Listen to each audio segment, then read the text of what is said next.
یہ ہنسی اور ٹھٹے کا کلام نہیں ہے، یہ لوگوں کو ڈر سنانے والا ہے۔ اگر کوئی کہے نا کہ ہمیں ایسی ایسی سختی کی بات کی جاتی ہے ہمارے سامنے، جی ہمیں بہت تنقید کی جاتی ہے، ہمیں بہت سمجھایا جاتا ہے، تو اس کا ایک کیونکہ اللہ نے خود حکم دیا ہے کہ ڈراؤ قوم کو۔ اگر کوئی عالم دین اگر کوئی اس طرح کی بات کہے، سختی کی بات کرے، تو اس میں برا ماننے والی بات نہیں، کیونکہ خود اللہ نے کہا ہے کہ قرآن مجید ڈرانے والوں اس کے ذریعے سے ڈرایا جائے گا، تبھی تو قوم سمجھے گی، تبھی تو گناہ چھوڑے گی کہ قرآن مجید کے ذریعے سے کیا کرنا ہے، ڈرانا ہے۔ اس لیے نازل ہوا ہے کہ جہان والوں کو ڈرایا جائے۔ یا ایھا الناس قد جاءکم برہان من ربکم وانزلنا الیکم نورا مبینا۔ اللہ فرماتا ہے لوگوں بے شک تمہارے پاس تمہارے رب کی طرف سے ایک دلیل آ گئی ہے، اور ہم نے تمہاری طرف ایک واضح نور نازل کیا ہے۔ ایک دلیل آ گئی ہے، ایک واضح نور ہے۔ یہ قرآن مجید کیا ہے؟ نور ہے، جو دلوں کی اندھیریوں کو روشن کرتا ہے، جو دلوں کے جنگوں کو دھوتا ہے، یہ قرآن مجید ہے۔ ذالک الکتاب لا ریب فیہ، یہ وہ کتاب ہے میرے بندو، اس میں ذرہ برابر بھی شک اور شبہ نہیں کرنا۔ کتاب میں تو کوئی شک نہیں کرتا، سبھی مانتے ہیں قرآن مجید کو، تو غیر مسلم بھی مانتے ہیں قرآن مجید مقدس کتاب ہے اسلام مسلمانوں کی، لیکن مسلمان چونکہ اس کے احکام میں روگردانی کرتے ہیں ماننے سے۔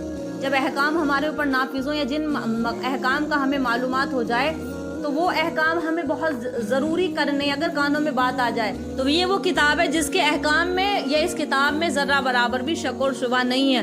آگے فرمائے ام یقولون افتروا بل هو الحق من ربک لتنذر قوما ما اتاهم من نذیر من قبلک لعلهم یهتدون۔ کیا وہ کہتے ہیں کہ پیغمبر نے اسے خود گھڑ لیا ہے؟ مکہ کے کافر کہتے تھے نا کہ پیغمبر نے خود گھڑ لیا ہے، بلکہ وہ حق ہے اور آپ کے رب کی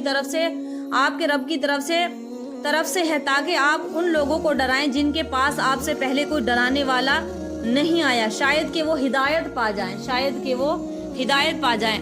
اور اللہ فرماتا ہے انا نحن نزلنا الذکر وانا لہ لحافظون، کہ بے شک ہم نے اس کو نازل کیا ہے، بے شک ہم ہی اس کا یعنی قرآن مجید کو نازل کرنے والے ہیں، اور ہم ہی حفاظت اس کی کرنے والے۔ قرآن مجید کی حفاظت کون کر رہا ہے؟ اللہ تعالیٰ کر رہے ہیں۔ قیامت تک اس میں ذرا سا بھی رد و بدل نہیں کر سکتا کوئی، اس کے اندر تحریف نہیں کر سکتا، اس کو بدل نہیں سکتا۔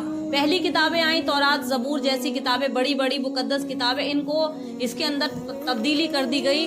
جو وقت کے حکمران آئے، بادشاہ آئے، انہوں نے اپنے مطابق فیصلے کر دیے، کیونکہ یہ تو سب کی خیر خواہی کرتا ہے، غریب ہو یا امیر ہو، سبھی کی خیر خواہی کے لیے اللہ تعالیٰ نے نازل فرمایا۔ کسی ایک قوم کا اس میں فائدہ نہیں ہے، یہ تو تمام جہان والوں کے لیے ایک نور ہے، ایک ہدایت ہے، ایک روشنی ہے، اور اس کو راستہ دکھاتا ہے۔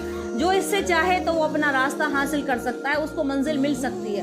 تو جو اب وقت کے بادشاہ تو انہوں نے بدلنا چاہا، بدل دیا، لیکن قرآن مجید کی حفاظت کا وعدہ اللہ نے خود رکھا ہے۔ ایک ذرا سا قرآن کی آیت تو بہت دور کی بات، ایک ذرا سا زبر اور پیش ہٹ نہیں ہٹا سکتے، اگر ہٹا دیا تو معنی چینج ہو جائیں گے۔ اللہ تعالیٰ نے کس طریقے سے اپنے کلام کو نازل فرمایا کہ اس کی حفاظت بھی خود ہی فرمائی۔ وَإِنَّهُ، آگے فرمایا وَإِنَّهُ لَتَنزِيلٌ مِّن رَبِّ الْعَالَمِينَ، بے شک یہ وہ قرآن نازل کیا ہوا احسن الحدیث، اور بہترین بات ہے اس کے اندر، احسن الحدیث اور سب سے بہترین بات اس کے اندر قرآن مجید کے اندر ہے۔ فرمایا اِنَّا جَعَلْنَاهُ قُرْآنًا عَرَبِيًّا لَعَلَّكُمْ تَعْقِلُونَ، کہ وَإِنَّهُ فِي أُمِّ الْكِتَابِ لَدَيْنَا عَلِيٌّ الْحَكِيمٌ۔ اللہ فرماتے بے شک ہم نے اس قرآن کو عربی میں اتارا تاکہ تم سمجھو۔ اس کی زبان کیا ہے؟ عربی زبان، چونکہ بچہ بھی ایک حفظ کر لیتا ہے قرآن مجید کو، اس کو سیکھنے میں مشکل نہیں آتی، تو ہم نے اس کو عربی زبان میں نازل کیا تاکہ تم سمجھو، اور بلا شبہ وہ اصل کتاب میں ہمارے پاس یقیناً بلند مرتبے والا اور حکمت والا ہے۔ وَأَنزَلْنَا إِلَيْكَ الْكِتَابَ بِالْحَقِّ مُصَدِّقًا لِمَا بَيْنَ يَدَيْهِ مِنَ الْكِتَابِ مُهَيْمِنًا عَلَيْهَا، اللہ فرماتا ہے اور ہم نے آپ کی طرف کتاب نازل حق کے ساتھ تصدیق کرنے والی ہے۔ ہم نے آپ کے پاس یہ کتاب نازل فرمائی جو حق کی تصدیق کرنے والی ہے، اور ان کی جو اس سے پہلے اور یہ نگہبان ہیں ان پر۔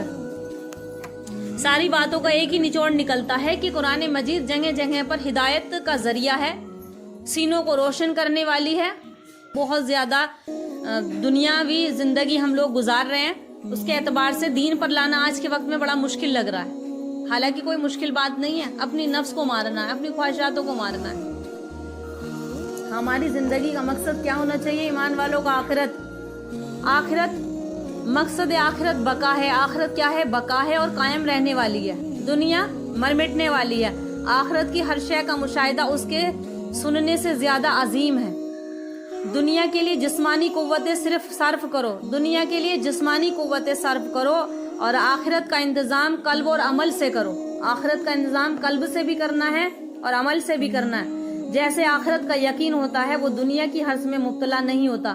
جسے آخرت کا یقین ہوتا ہے، رب سے ملاقات کا شوق ہوتا ہے کہ میں اپنے رب سے ملاقات کروں گا، میں اپنے نبی کا دیدار کروں گا میدان محشر میں، تو وہ دنیا کی طرف مائل نہیں ہوتے، وہ حق پر چلنے والے لوگ ہوتے ہیں۔ دنیا کی حرص کو چھوڑو اور عیش کی تمام مت کرو، لالچ مت کرو، مال کو جمع کر کے مت رکھو، کیونکہ تم کو کیا